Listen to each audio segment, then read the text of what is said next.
All right, good afternoon, everybody. Welcome back to the Interverse Uncharted channel right here on YouTube. My name is John, and I will be hosting today's Takeaway Tuesday after Week 12 of the NFL season.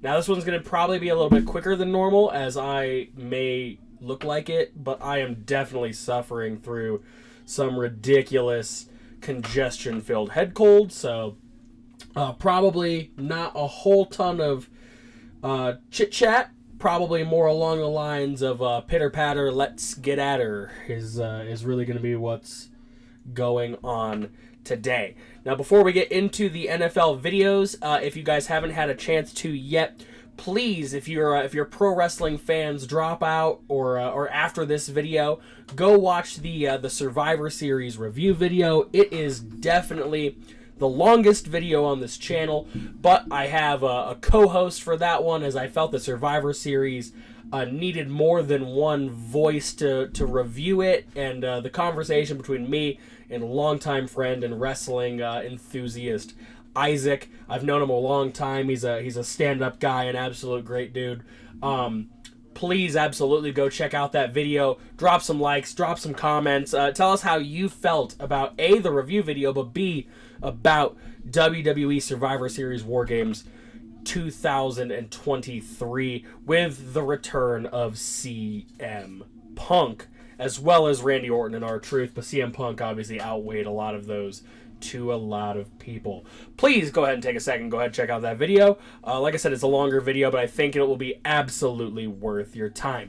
And while you're at that, if you could possibly drop a like on this here video to boost it in the For You page area of the YouTube algorithm, and go ahead and run on over to all Interverse Uncharted social medias. TikTok at Interverse_Uncharted, Instagram at Interverse_Uncharted13, Facebook at Interverse Uncharted, X at Interverse_U. And let me just make sure that I'm getting this one correct, because now we are also on what is that one called? Threads, the other the Twitter of Instagram.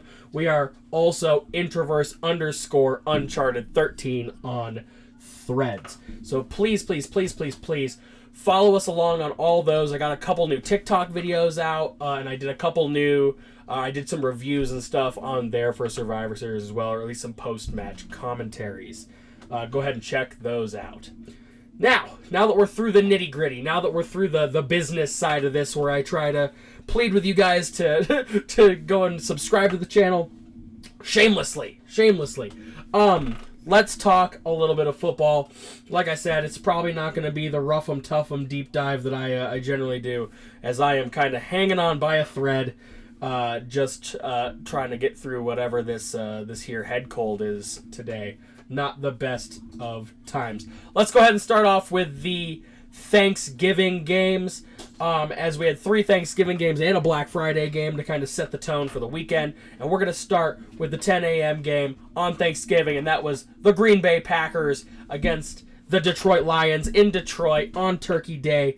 And I predicted Green Bay would win that game, and boy, oh boy, did we show up and continue the Lions' drought on Thanksgiving with a 29-22 win over Detroit. That makes me 1-0 on the week. An absolute outshowing by Jordan Love compared to other weeks. Jared Goff had a good day, but let's just briefly mention that Jordan Love went 22 of 32, 3 touchdowns, no interceptions, and a touchdown pass to open up that game that in no way, shape, or form should have hit a receiver. Shouldn't have been a touchdown. There's no way that should have been caught. It was a pinhole throw in between 4 different players into the hands of Reed for the touchdown. An absolute incredible showing out of Jordan Love. And Christian Watson, 5 receptions, 94 yards, and a touchdown. Welcome to the game, Christian Watson. Welcome to the Packers finally showing up. And now your mom might be able to tweet nicer things to the fan base. You know what I'm saying?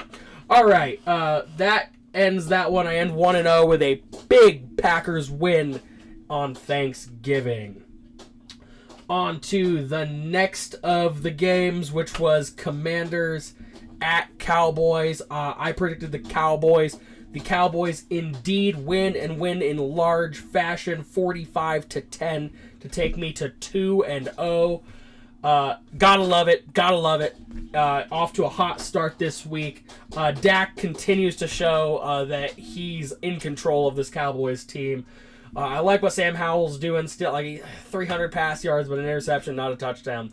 I think that team still has a ton of work to do, but those Cowboys look poised and ready for a postseason push.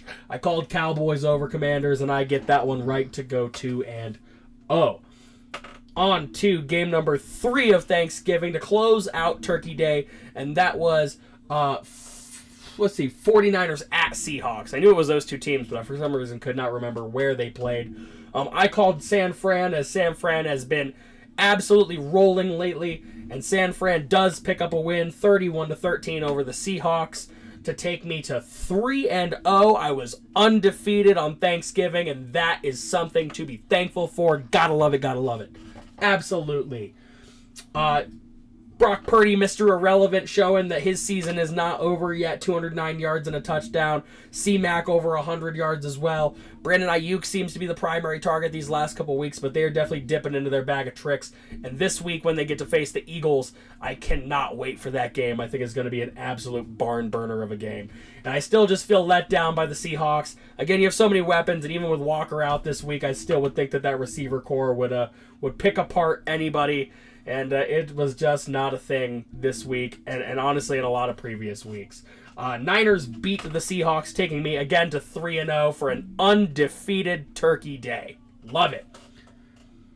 On to Black Friday, the day of discount sales in stores all around the world. And I say that, but I've seen a lot of scams have been taking place this year on Black Friday. It's an absolute shame. And what else is an absolute shame is the fact that we had to watch the Dolphins at the Jets on Black Friday. I called the Dolphins because I have given up faith that the Jets are going to pull through for my boy Aaron Rodgers.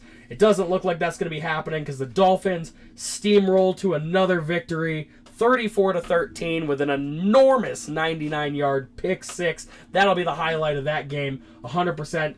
As Tua and Boyle, to me, did not have the greatest of all days to begin with. It was a shame that we had to deal with scams in the stores and scams on the football field. Nonetheless, just an absolute dog crap game to have to watch it for a solo day game. And hopefully next year we can get a little bit better on this flex scheduling thing, because, man, I would have taken almost any other game over that game.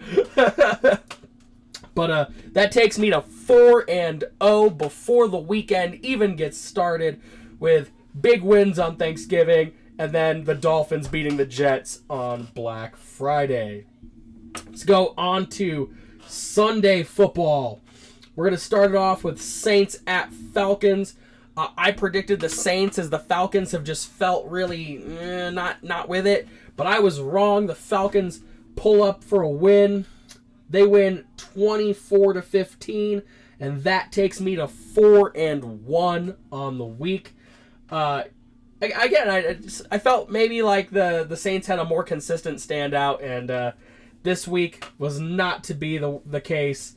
Ritter still throwing a lot of interceptions. Derek Carr still no touchdowns and an interception. Just lackluster play out of both teams, to be completely honest with you. But the record is the record, the score is the score, and the Falcons beat the Saints to take me to 4-1. On to the next game, which was Steelers at Bengals. I know a lot of people were still holding out faith that the Bengals would get Browning to roll, and perhaps you would see their weapons come to life and just be able to still kind of keep their hopes alive. That was not to be the case, as the Steelers finally get a 400-plus yard game and pick up a 16-10 win. I predicted Steelers over Bengals, and that takes me to 5-1 on the week. One of my better weeks for sure at this point in time. Gotta love it. Pickett, it apparently takes Matt Canada getting fired for Pickett to figure out how to play good football. Freiermuth with a career day of 120 yards. Najee almost 100 yards. The Steelers are alive and well, folks, and I look forward to seeing what they can do continuing on. I got bad feelings about the Bengals. It looks more and more every week like Joe Burrow was the absolute glue to that team, and without him, I think they're gonna hit this slump here, which in a pretty winning AFC North is definitely a letdown. On to the next game, Panthers at Titans. I said Titans as I really like a lot of what Will Levis is doing, and the Panthers and Bryce Young just seem to be done for the year. Let's not write off the kid. I've seen a lot of hate stuff going on in social media about Bryce Young. That is a young quarterback with very limited weapons and a lackluster coaching team at best, as Frank Reich has now been fired by the Carolina Panthers. I don't know what happens with that team now, and they really need to full rebuild. I think that they've kind of tap danced around it for years, but they need to get their game together here. Titans beat the Panthers 17-10.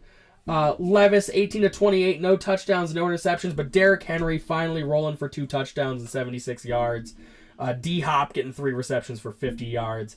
Like I said, I think the Panthers just need to restructure altogether, and both Will Levis and Bryce Young need more time. They're young guys. They both play noble football for teams that were looking really, really bad. The Panthers still look really bad, and the Titans look mediocre. But, I mean, you got to give these kids time. We can't just be writing off these kids. Aaron Rodgers said something about it on the McAfee show today, that just writing off 22, 23-year-old kids and bashing them into the dirt for their bad first season is just disappointing at best. We need to give these kids time. They're going to be the next generation of great quarterbacks. Not every quarterback has a great first year. CJ Stroud started off rough and has come into it, past the halfway point. I think that other quarterbacks will have that luck this end of this season into the early of next season. On to Bucks at Colts. I said Colts in this one, and I was absolutely correct. 27-20 Colts over Bucks, and that takes me to 7-1 on the week. The Bucks still just look really lackluster. I still do like Baker in that system. Their team is still performing pretty decently, but they just got bested by the Colts for sure. Jonathan Taylor getting almost 100 yards. Pittman going for over 100 yards. Gardner Minshew throwing an interception, but still having 250 pass yards. Definitely the Colts come out on top of that one, taking me to 7-1. And that takes us to Patriots at Giants. A game I said at the beginning of the week, or last Thursday during the predictions video, that I was just not necessarily pumped about, but that I was sure that the Giants could ride some of the momentum coming off of a win the previous week. I don't know that you could say that that's entirely what happened this week, but the Giants do pick up a win 10-7 over a just battered Patriots team with Mac Jones starting the game, Bailey Zappi ending the game, and we all know that when you have conflict in the quarterback room like that, you're never going to get the results that you want to see out of it. Tommy DeVito, 191 yards and a touchdown, no interceptions. He's starting to finally come into it, and he is a guy that locker room really enjoys playing football with. Barkley only had 46 yards, no touchdowns on 12 attempts. It's good to see a little of the weight off of him in a winning game. Again, really low scoring. That's obviously disappointing for probably a squad that's working as hard as they're probably working, but wins are wins. I've said it week in and week out. Ugly wins, it doesn't even matter anymore. Wins are wins, especially as you're starting to near the postseason. And while both of these teams are out of the postseason, you got to string along even the ugly ones to keep your heads above water and also possibly prevent your entire coaching staff and quarterback room from being decimated in the offseason. Giants beat the Patriots 10-7, and that takes me to 8-1. On to Jags at Titans. I said Titans because CJ Stroud is absolutely looking like a freak in the second half of the season. I was wrong in this game, and the Jags hold off the Texans 24-21 to take me to 8-2 on the day. Trevor Lawrence, 364 yards, a touchdown, interception. CJ Stroud, 300 yards, 2 touchdowns. And Matt Amendola with the amazing attempt at a 59-yard kick with his high school long being 51 yards. And he bounced it off the crossbar Matt Amendola got cut from the team after this game. I feel awful for him, as had they gotten 2 more yards to set him up, that is a game tire, and they head to overtime. It's not all his fault. He was picked up as a free agent anyway during some injury-riddled time. I feel awful for Matt Amendola. Maybe this means their regular kicker is coming back, which I'm pretty sure is Fairbairn, but again, Matt Amendola almost hit a 59-yard kick. Could have made it from 57 or 56 with room to spare at that junction in time. Disappointing for them. But C.J. Stroud, again, just looking like an absolute beast. Nico Collins finally getting involved. Glad to see Calvin Ridley just keep scoring points now that he's not on my fantasy team anymore. Calvin, where have you been? Couldn't have done it in the first half, could you? Nope. I drafted you, but nope. Here we are. So, the Jags beat the Texans 24-21, and that takes me to 8-2. On to Browns at Broncos. I called the Browns, again, not for my lifelong hatred of the Denver Broncos, but because I thought that maybe the Browns' defense was still going to be what holds this team into the winning ways that they have been sitting in. That was not the case this week, as the Broncos beat the Browns 29-12. That takes me to 8-3. It was a rough game to watch on both sides of the ball. The Broncos have definitely come into it a little bit, and the Browns' offense was just not in the right place. And on top of that, just that massive hit to their rookie quarterback. I'm sure we see P.J. Walker or Joe Flacco start next week, but just not what you want to see. Myles Garrett obviously being shaken up during that game. Zadarius Smith shaken up during that game. The Browns team is falling apart with injuries at this point in time. They lose to the Broncos 29-12, taking me to 8-3. On to Rams at Cardinals. I called the Rams on this one, loving the forward momentum that they have been running and kind of playing on Kyler still not being exactly where they need him, and that team just not necessarily being on fire either. I stand to be right in this one, and the Rams win 37-14, taking me to 9-3. Stafford, 4 touchdowns, 229 yards and an interception. Kyler Murray, 256 yards and a touchdown. I mean, again, I think that Stafford just, even with the interception stuff, Stafford's coming back. He's being healthy, coming off that thumb injury. Kyler still looks pretty good, but throwing the ball 45 times in a game, not having a really good run game, as Kyler was the leading rusher on 1 attempt for 2 yards and a touchdown. So you're just not, you're lacking 50% of your offensive game, and they're not going to be able to string together wins like that. Every game is an audition for Kyler to play somewhere else, I think, and you're going to have trouble finding homes if you're not going to be able to string along any wins for sure.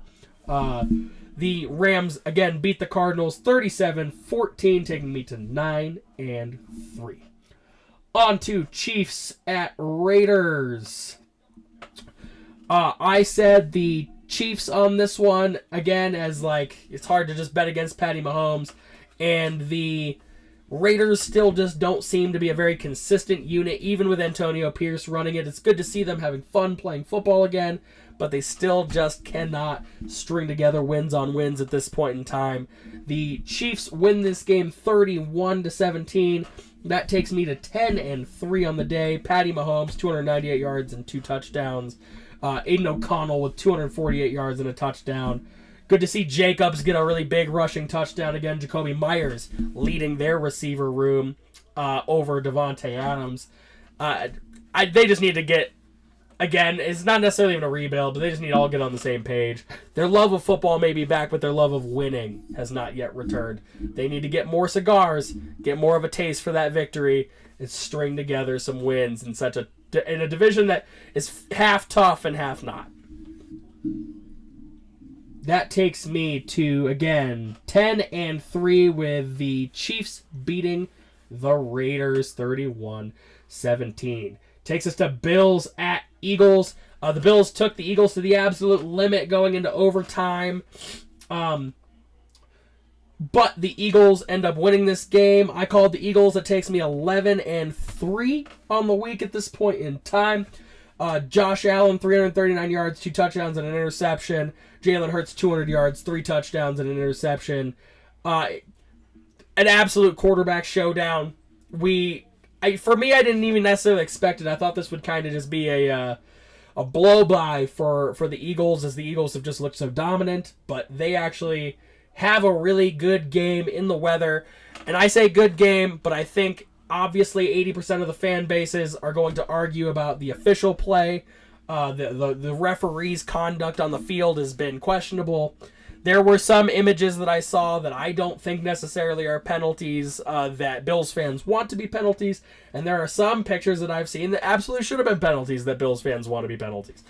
I think that that's kind of the game structure. If you're going to go with scripted, be my guest, but I feel like it's hard for these stats and stuff to exist if you don't have actual players playing this game and winning games. You can take your foot off the gas all you want, but the Buffalo Bills went to the absolute limit, dragging the Eagles into overtime. They had opportunities to put away the game, and it did not happen, and the Eagles outlasted them to win that game 37-34, taking me to 11-3. On to our night games. Ravens at Chargers. I called the Ravens, as the Ravens have again just been absolutely ridiculous and tough to hang with for sure. It was proven once again this week as the Ravens win 20-10, taking me to 12-3 on the week. Lamar Jackson, 177 yards and a touchdown. Justin Herbert, 217 and a touchdown and interception. The Chargers have just been kind of in this weird, like this whole season has just been up and down for them. They started off looking all right. Then they've had some really key losses. That their division is starting to run away from them, as the Chiefs are still are obviously leading that division. The Broncos on a 6-game run now. You just can't deny that if you're going to play the way that you're playing, much like the Raiders, you're just going to fall out in your division. You're not going to make the playoffs. This team needs to straighten up. While on the other side, obviously, Lamar Jackson looks like an absolute animal. That team is just dominating teams this year on both sides of the ball. Yeah, you only had 177 yards and a touchdown, but you don't got to throw the ball all the time if you're scoring points outside of the passing game. Again, Ravens win 20-10, taking me to 12-3.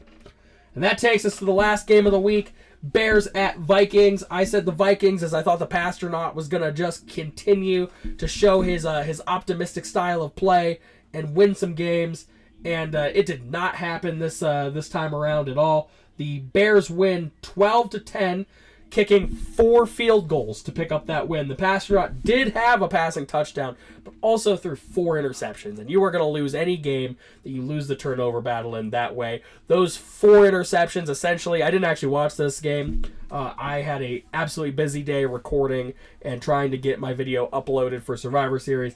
But 4 interceptions and 4 field goals, the math kind of adds up. It looks like they're scoring on missed opportunities for the Vikings. No matter what happens, you just can't have 4 turnovers in a game for a single team. Justin Fields going for 217, no touchdowns, no interceptions. He's auditioning to play elsewhere, and he will find a team, I think, somewhere else. But I think his time with the Bears is done, and the Bears also need to restructure. They're going to look to the draft for sure. And if they're going to play the draft correct, I wouldn't win another game this year and try to get as close to that number 1 as you possibly can. Try to keep it away from Carolina. Again, Bears beat Vikings 12-10, taking me to 12-4 on the week. 12-4 on the week takes me to 48-39 on the year. This was a much better showing for me than in previous weeks, for sure. I'm going to get out of here, guys, and go rest my heavy noggin that's all full of bleh. Thank you guys so very much for tuning in. Again, if you haven't had the opportunity and you're a wrestling fan, please go check out our Survivor Series review video. Lots of hard work put into that video. It is a longer video. It's like an hour and 40 minutes long, but every minute of it is stand-up between me and my buddy Isaac. We absolutely had a great time recording this video, talking some general wrestling, talking the social media fallout from certain superstars, regarding the return of CM Punk. I say superstars. I'm going to put that in quotes. Superstars in quotes. Remember to follow me on all of my social media platforms. TikTok at Introverse_Uncharted. Instagram at Introverse_Uncharted13. That's also the Threads handle is at Introverse_Uncharted13. On X at Introverse_U and Facebook at Introverse Uncharted. Remember, guys, to do more than simply exist. And make sure you tune into this Thursday's prediction video, as there's a chance I don't come to that one alone either. Let's get ready for some football this upcoming week. Have a great rest of your day, guys. Remember to do more than simply exist and come with me into the Uncharted. Have a good day, guys.